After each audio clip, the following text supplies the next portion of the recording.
Na. Hoy, Uy, halika. May nag-comment, B, ang kulintas daw, B. Yan lang ba? Tingnan mo yung kwentas ko.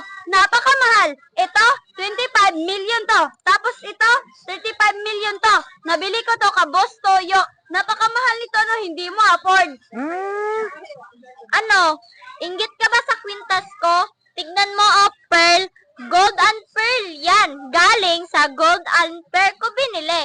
Siguro nagkakahalaga to ng 1 million pesos kung i-convert mo sa pera.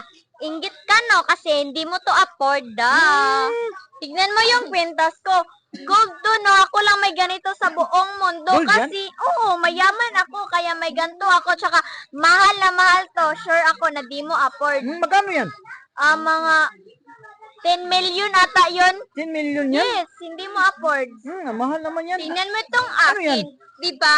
Ang ganda. Tsaka mamahalin. Preskong Pasko. Mahal kaya ito. Nabili ko ito sa Gucci. At ito naman, nabili ko sa Louis Vuitton. Ang presyo nito is 100k million. At ito 100K? naman, 50k million. Kaya inggit ka kung wala akong sayo. Ganun ba? Hindi mo afford yung mga kwentas namin.